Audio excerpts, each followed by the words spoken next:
Hello and welcome to SkyTech Academy. I hope you are well. I hope you are safe in this pandemic. In this session, we are going to discuss about the simply supported beam subjected to UDL and how to model it in StatPro and how to validate the results. So let's get started. So let us first understand the problem statement. If you see in the screen, we have 7-meter long beam subjected to UDL of 10 kilonewton per meter, which is simply supported. So one end simple support, one is that means hinge support, and one end is roller support. And if you see the material, it is M25. That means a characteristic strength of concrete is 25 Newton per mm square. If you see the cross section, width of beam is 230 mm and depth of the section is 500 mm.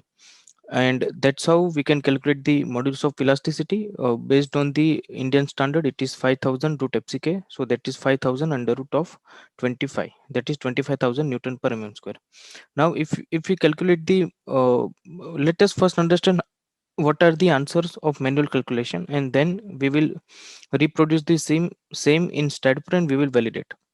So if you see the shear force answer, which is nothing but simple WL by 2, so which is 10 into 7 by 2, that is 35 kilonewton at each end. Bending moment is WL square by 8. If you see this formula, it is given over here, and which is coming out to 61.25 kilonewton per meter. And if you calculate the deflection using this formula for simply supported beam, which is nothing but 5 WL raised to 4 divided by 384 EI. EI is nothing but bending stiffness of the section. Here, if you see, manual calculation is giving 5.220 mm. So basically, uh, these three things, and if you calculate the reaction, which will come again 35 kilonewton at each end. So we will validate uh, reaction, shear force, bending moment, and deflection. These are the four items in StatPro, right? So let us go to StatPro and model the same. So here, if you see, this is the screen of StatPro Connect edition, which is the latest edition. Now, if I have to model, so I'm using simply a coordinate geometry method 700. So if you see, this is the 7 kilonewton, 7 meter length of beam. If I want to confirm the same, I can use the uh, node to node distance command, and I can confirm that the distance between two nodes are 7 meter. Right, now let us model beam. So for that, we have to use add beam command. Let's add the beam. Then simply, now geometry is ready. See, the beautiful part about the StatPro is that we have to simply follow left to right approach. So first step is to create geometry, and that's what we have done. Second step, we have to give the properties. When it is property, there are two things in the properties. One is material property and one is section property. So let us give first, uh, say, uh, section property. So here, let's go to define. Let's go to rectangle. If you see, it is asking for two things, YD and ZD. Now let's understand what is YD and ZD. For that, we have to simply understand first what is the local axis of beam element in StatPro. So for that, we have to use shift O command, that is shift plus orientation. So when you click on shift orientation, you can see there are three color arrow would come. One is red color, one is blue color, one is green color. So what is the local axis? Here I always say BRG. That means local x-axis is nothing but blue color. R, that means red color, stands for local y-axis, and G, that means green color, stands for local z-axis. So simply, when I say the cross section, the y is the depth of section, right? If you cut the section over here, you can see likewise. So we can see the depth of section, which is nothing but which is parallel to y direction, local y direction. So simply, if when we go to rectangle, here the meaning of YD is the dimension I mean depth of section or dimension of section parallel to local y-axis, so which is nothing but the depth, which is 0.5 meter in our case. Here this is nothing but ZD, that means width dimension of the section parallel to local z-axis. So as I said, BRG, green color stands for the local z-axis, which is nothing but 230 mm, so 0.23 meter. I am simply taking concrete material because as our section is M25, and then I will show you how to update this section property. Click on add, close.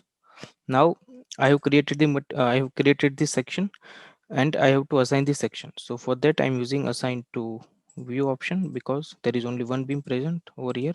So now section is assigned to the beam. Now let's understand how to update the uh, how to see the concrete properties that we have defined. So for that, go to utilities, go to command file. When you go to command file, you can see the STAAD Pro editor. Here if you see, we have created the material called concrete, right? Let's say I want to rename this, which is M25. Our 20 our modulus of elasticity for M25 grade of concrete is 5000 root FCK, that is 25,000 Newton per mm square, which is nothing but 2.5 into 10 raised to 7 kilonewton per meter square. Density, that means 25 kilonewton per meter cube. Why? Because it is a uh, RCC section, right? So now you can see control S. When you click on control S, these two would come. That means we have done some changes in line number 11, 12 and 14. Now close this. Okay, so if you see, if you go to properties now, if you go to material, we have created M25. Okay, so there is one point that we have. Okay, here we have to also assign M25 because we have updated the name in the concrete, but we have to also update while assigning. So simply do that. So when you go here you can see M25 is the material which is assigned to so and so a rectangle cross section. Okay, now go to, now geometry is okay, property is okay. Next thing is material, obviously we have updated, which is M25. So you can see whatever we have created will be coming in this uh, table, and whatever we have assigned to beam, that is again come. So M25 is assigned to beam number 1, right?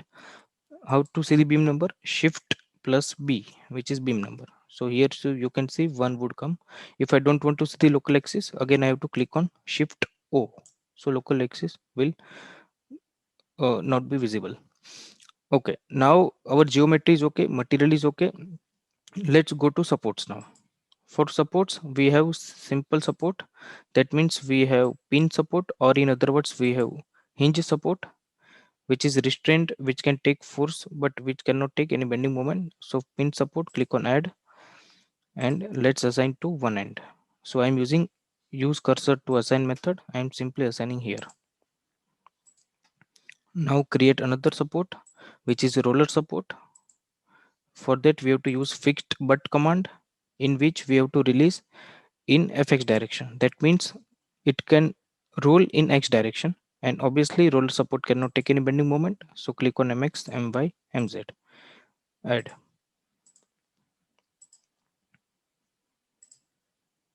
Okay, so now support is also okay.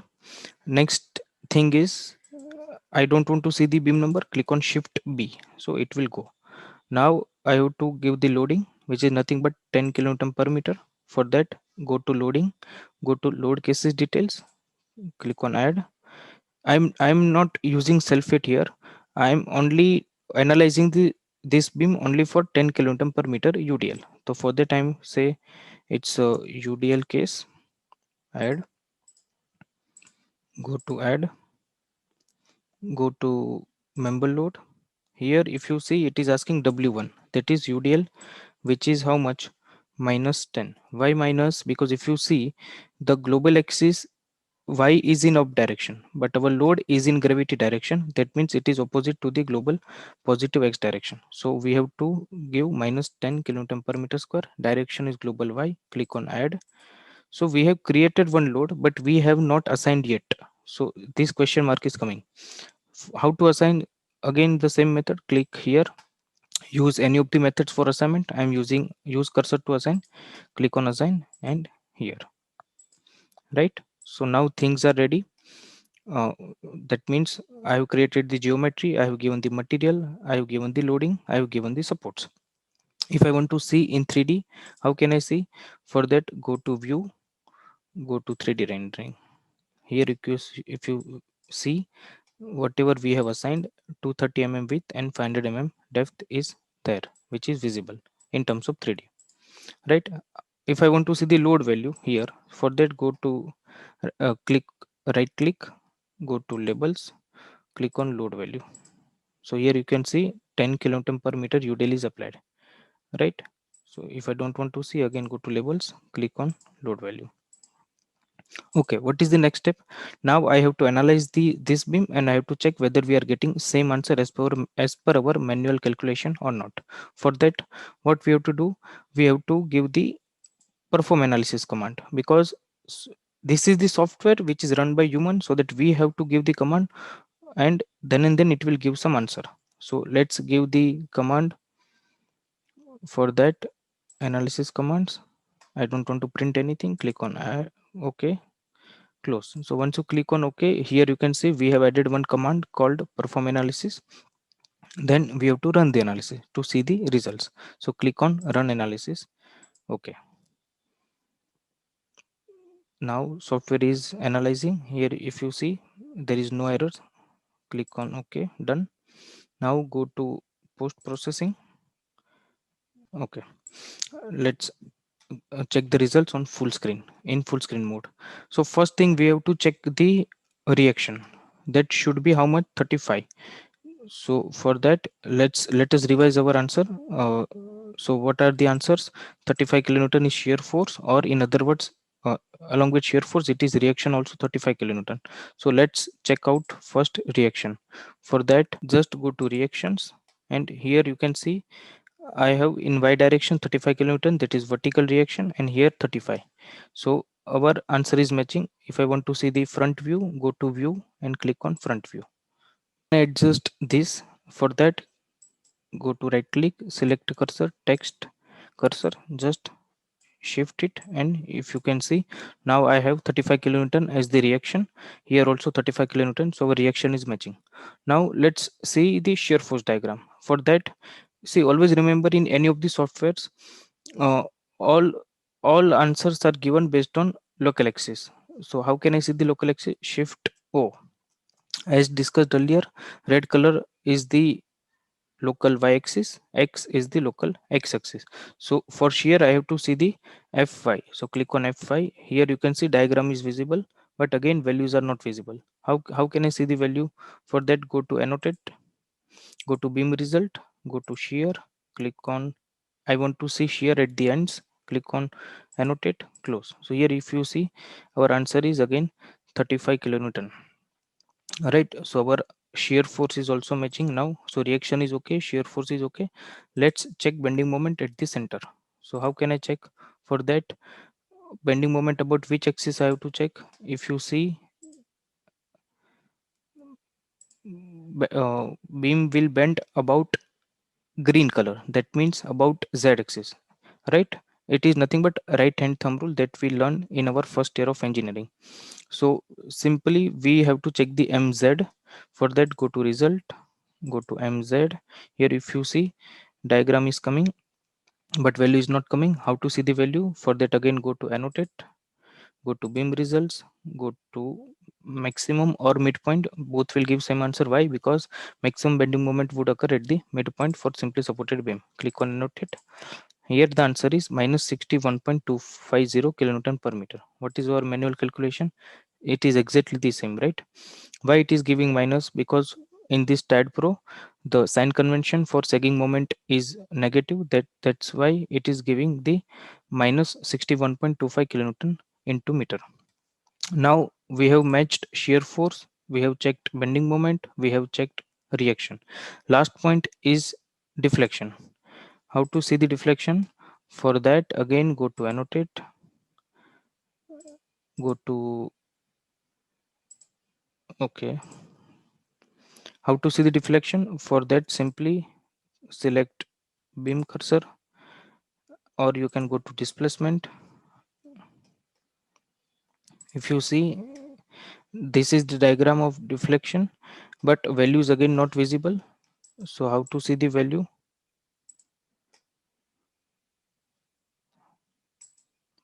Click on beam cursor, double click the beam. If you see, there is a tab called deflection. See, I want to see the deflection in y direction.